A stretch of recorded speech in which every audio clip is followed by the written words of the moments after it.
Veremos ahora las dispersiones. ¿Qué son las dispersiones? Bueno, para comprender lo que son las dispersiones vamos a entender qué es soluto y solvente. Tenemos un recipiente, luego venimos y echamos en este recipiente, este tiene solvente y este es soluto.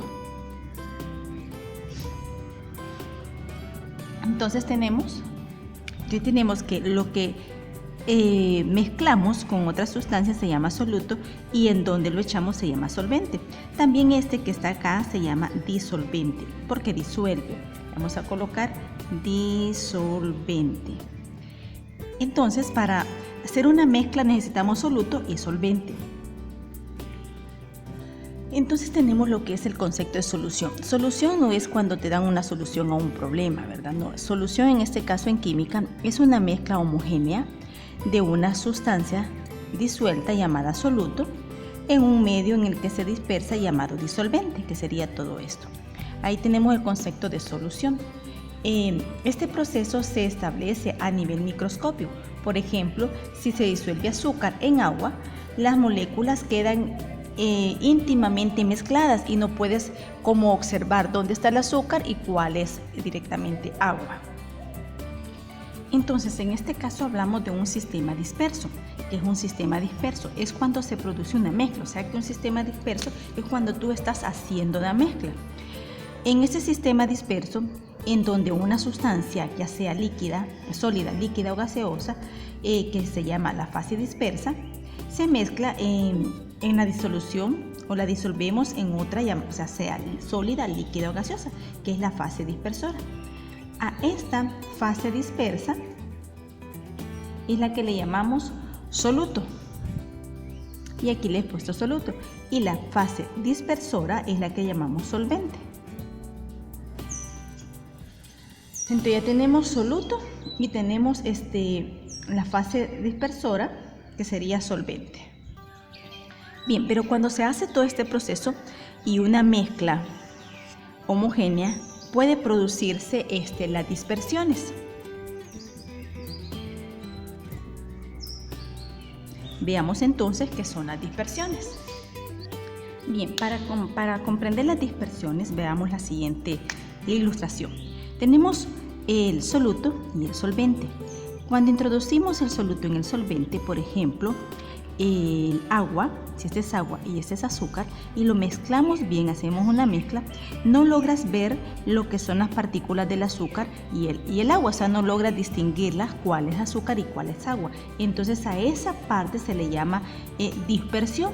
Hemos dispersado una sustancia en otra, pero esa dispersión que se hizo no se logra ver. O sea que el tamaño de las partículas dispersas no es visible ante nuestros ojos, pero tenemos otro tipo de mezcla. Por ejemplo, entonces el otro ejemplo sería si mezclamos o tomamos agua de un río. Entonces lleva piedras, lleva soluciones, lleva todo eso. Entonces esas se van a ver un poco más y van a quedar sedimentadas en cierto lugar si lo dejamos correr en un área. Entonces sería otro tipo de dispersión. Y van a haber otros que van a ser más visibles. Entonces las dispersiones se clasifican en tres: soluciones, coloides y suspensiones. Los coloides tienen una medida que tiene que ser menor que un nanómetro. Un nanómetro es una millonésima parte de lo que es el metro. Tenemos entonces los coloides. Los coloides tienen que tener una medida entre 1 a 100 nanómetros. Y las suspensiones tienen que ser mayor a 100 nanómetros. Entonces, ¿cuáles de estas son las que van a estar más visibles a nuestra vista? Esta no se va a ver fácilmente sino con un microscopio. Esta posiblemente se vean un poco y estas se van a ver fácilmente, teniendo más o menos esta vistosidad. Estas son las que más van a estar a nuestra vista. Este es un sistema homogéneo y estos dos son un sistema heterogéneo. Y estas son partículas en suspensión, o sea que están suspensas en el líquido o en lo que estamos mezclándolo. Continuando entonces en el sistema heterogéneo tenemos las suspensiones y los coloides. Las suspensiones es una mezcla heterogénea formada por partículas pequeñas no solubles, o sea que no se disuelven tan rápidamente. Con el tiempo estas partículas se asientan o descantan, o sea que quedan en un lugar específico. Un ejemplo de ellas es el agua turbia. En los ríos, el cual contiene partículas en suspensión que al depositarse en lugares donde la corriente es más lenta, forma sedimentos de arena y pequeñas piedras. Recuerda que las suspensiones tienen una medición, una visibilidad mayor a 100 nanómetros, o sea que son más visibles. Tenemos entonces los coloides. Los coloides pueden confundirse en algunas ocasiones con las sustancias o con las soluciones. Los coloides tienen un tamaño entre 1 y 100 nanómetros. Estas partículas de los coloides no se sedimentan en el fondo de un recipiente, ni se pueden filtrar con un papel filtro ordinario, pues que son mezclas heterogéneas, aunque muchas veces a simple vista estos pueden confundirse con las soluciones verdaderas. Ahora, estos coloides tienen ciertas características. Estas características que vamos a hablar ahora es el tamaño de las partículas coloidales, la absorción y el efecto Tyndall.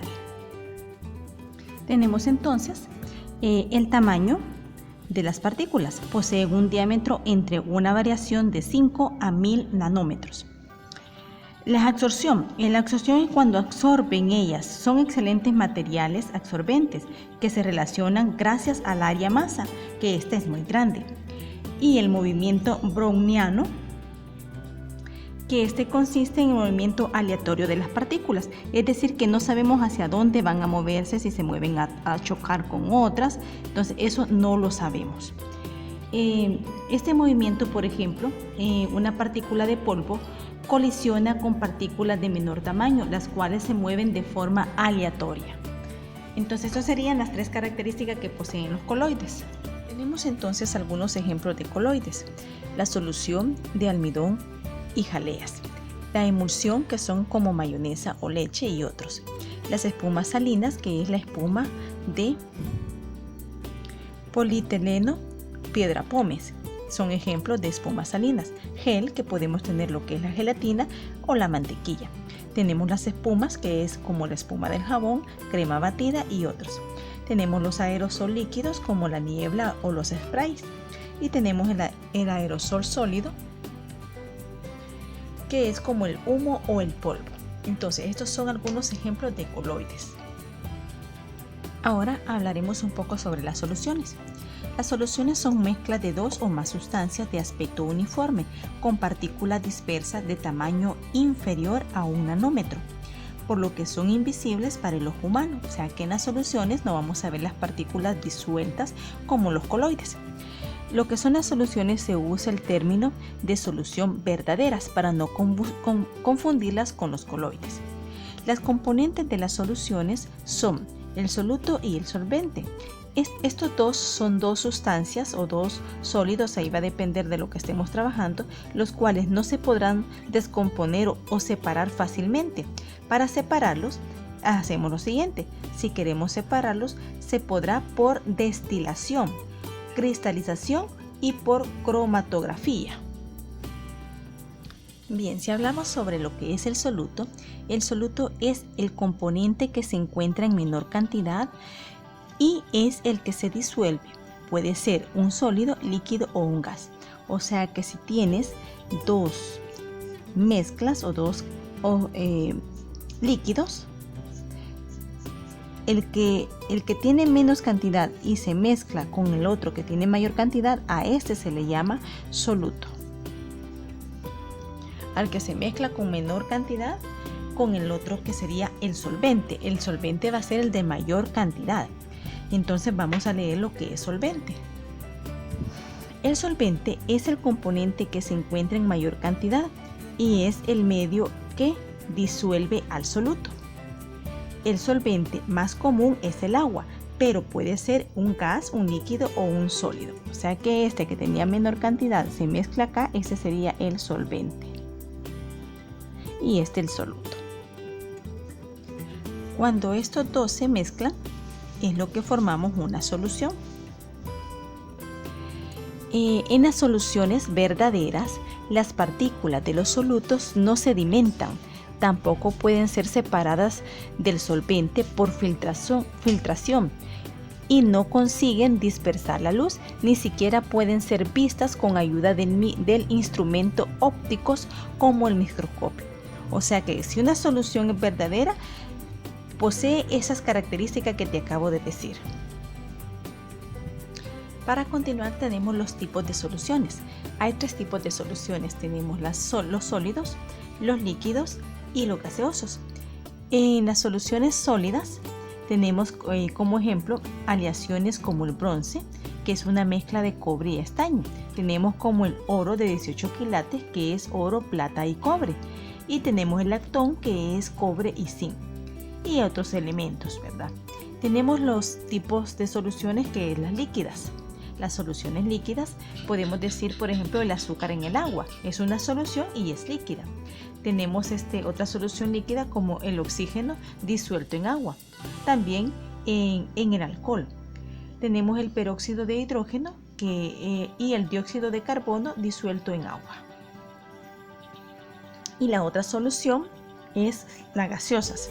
Soluciones gaseosas tenemos, por ejemplo, el aire. El aire es una mezcla de oxígeno, nitrógeno y otros gases en pequeñas proporciones. O sea que las tres son soluciones y son mezclas de un soluto y un solvente para poderse, o de varias mezclas, ¿verdad? Varios solutos y un solvente, en el cual se distinguen entonces las tres tipos de soluciones: sólidas, líquidas y gaseosas.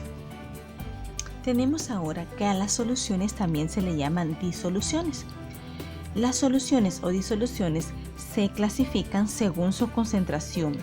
O sea que según la concentración o qué cantidad tenga de soluto y solvente se clasifican. Tenemos entonces la solución llamada diluida. El soluto es menor que el solvente. Un ejemplo de ella es 1 gramo de sal en 100 gramos de agua. 1 gramo de sal sería el soluto y 100 gramos de agua sería el solvente. Tenemos ahora las soluciones concentradas. Aquí tenemos un poco más de soluto, pero siempre sigue siendo mayor cantidad del solvente. Un ejemplo de este sería si tenemos 25 gramos de sal mezclados con 100 gramos de agua.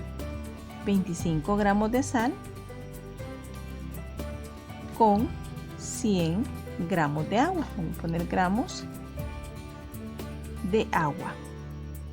Es un poco más soluto que la diluida. Tenemos un poco más de soluto, pero siempre el solvente es mayor siempre que el soluto. Ahora tenemos la saturada. En la saturada, una disolución está saturada a una determinada temperatura cuando no admite más cantidad de soluto disuelto. Ejemplo, 36 gramos de sal de mesa en 100 gramos de agua. Esta se mezcla a una temperatura de 20 grados centígrados. Entonces aquí lo que va a pasar es de que va a quedar como una pasta, algo más sólido en lo de la solución saturada. Aquí todavía se va a ver un poquito de líquido y aquí se va a ver más líquido que sal. Esas serían entonces los tipos de soluciones según la concentración, o sea, según la cantidad de soluto y solvente. Dentro de las propiedades coligativas tenemos la disminución de la presión al vapor, la disminución del punto de congelación y el aumento del punto de congelación, y tenemos la presión osmótica.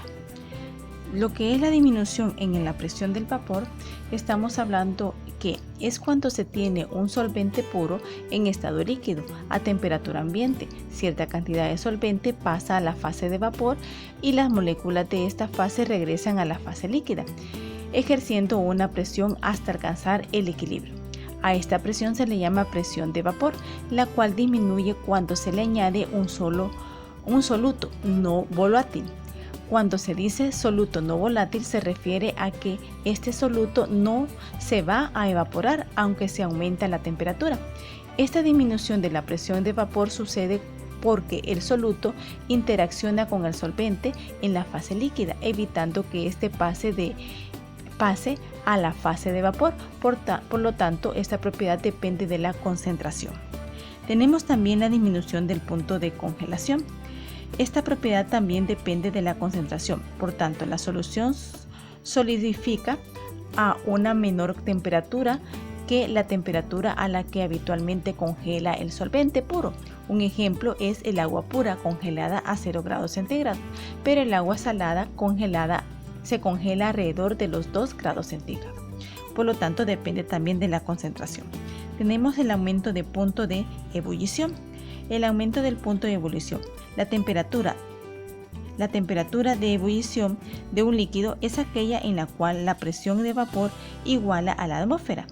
Al añadir un soluto no volátil, producirá un aumento en la temperatura de ebullición. Tenemos por último la presión osmótica. La presión osmótica. Para definir la presión osmótica debemos saber primero qué es osmosis. El osmosis es el fenómeno físico de difusión en un solvente a través de una membrana que solo son semipermeables. Si se quiere separar dos soluciones que contienen el mismo solvente pero distinta concentración, utilizando una membrana semipermanente, membrana que solo permite el paso del solvente pero no del soluto, se producirá un flujo de partículas desde la solución más diluida a la más concentrada, tratando de igualar ambas concentraciones en los dos lados. Pero para evitar ese flujo es necesario aplicar una presión sobre la solución más concentrada.